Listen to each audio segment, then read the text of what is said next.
ശ്രീമന്നാരായണീയം ദശകം 23 ദക്ഷചരിതവും ചിത്രകേതു ഉപാഖ്യാനവും. ശ്ലോകം 8. അഗജാനന പത്മാർക്കം ഗജാനനമഹർനിശം അനേകദം തം ഭക്താനാം ഏകദന്തമുപാസ്മഹേ.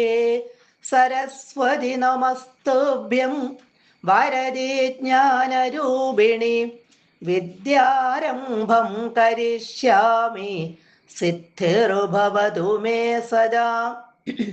ഗുരുരു ബ്രഹ്മ ഗുരുരു വിഷ്ണുർഗുരുർദേവോ മഹേശ്വര ഗുരു സാക്ഷാത് പരം ബ്രഹ്മ തസ്മൈ ശ്രീ ഗുരവേ നമഃ.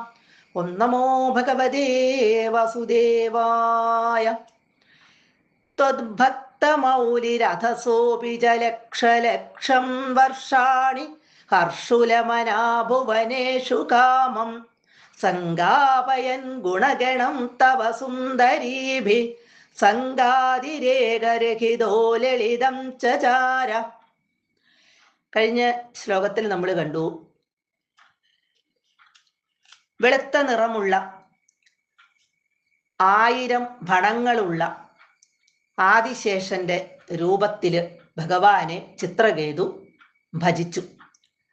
ആ രൂപത്തിൽ തന്നെ ചിത്രകേതുവിന്റെ മുമ്പിൽ ഭഗവാൻ പ്രത്യക്ഷപ്പെട്ടു. 4 വശത്തും നിന്ന് സിദ്ധന്മാര് ഭഗവാനെ സ്തുതിക്കുന്നുണ്ടായിരുന്നു. ഭഗവാനെ പ്രത്യക്ഷമായിട്ട് മുൻപിൽ അങ്ങോട്ട് കണ്ടു കഴിഞ്ഞപ്പോൾ ചിത്രകേതു 15 ശ്ലോകങ്ങളുള്ള വിചിത്ര വൃത്തമായ ഒരു സ്തുതി കൊണ്ട് ഭഗവാനെ ഇവിടെ സ്തുതിച്ചു.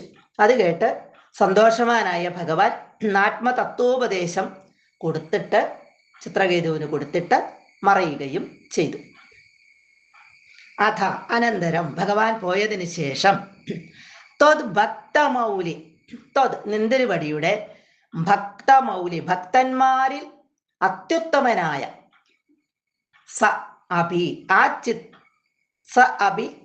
ആ ചിത്രകേതുവാകട്ടെ ലക്ഷലക്ഷം വർഷാണി അനേക ലക്ഷം വർഷാണി വർഷങ്ങള് സംവത്സരങ്ങള് ഹർഷുലമന മനസ്സന്തോഷത്തോടുകൂടി വളരെയധികം സന്തോഷത്തോടുകൂടി ഭുവനേഷു എല്ലാ ലോകങ്ങളിലും തവ ഗുണഗണം നിന്തിരുവടിയുടെ ഗുണങ്ങളെ സുന്ദരീഭി വിദ്യാധര സ്ത്രീകളെ കൊണ്ട് കാമം യഥേഷ്ടം ഇഷ്ടം പോലെ സംഗാപയൻ പാടിച്ചുകൊണ്ട് ഭഗവാൻ അവിടുന്ന് പോയതിനു ശേഷം ഭഗവാന്റെ ഭക്തന്മാരിൽ അത്യുത്തമനായിട്ടുള്ള ആ ചിത്രകേതു അനേക ലക്ഷം സംവത്സരങ്ങള് വർഷങ്ങള് വളരെയധികം സന്തോഷത്തോടുകൂടി എല്ലാ ലോകങ്ങളിലും ഇങ്ങനെ സഞ്ചരിച്ചു.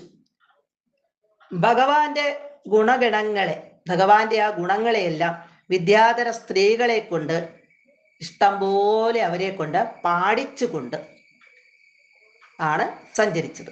സംഗാതിരേകരഹിത, സംഗാതിരേകം സുഖങ്ങളിൽ അതിരേകം അത്യാസക്തി രഹിത, കൂടാതെ ഒരു സുഖങ്ങളും ആഗ്രഹിക്കാതെ അതിലൊന്നും താല്പര്യമില്ലാതെ ലളിതം ചചാര ഉല്ലാസത്തോടെ ചചാര സഞ്ചരിച്ചു.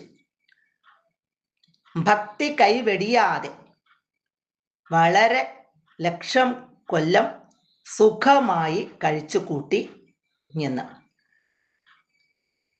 ഇവിടെ ഭഗവാൻ കൊടുത്ത വിമാനത്തിലേറിയാണ് എല്ലായിടത്തും സഞ്ചരിച്ചത് എന്ന് പറയുന്നുണ്ട്. സർവത്ര ഗോവിന്ദ നാമ സങ്കീർത്തനം ഗോവിന്ദ ഗോവിന്ദ.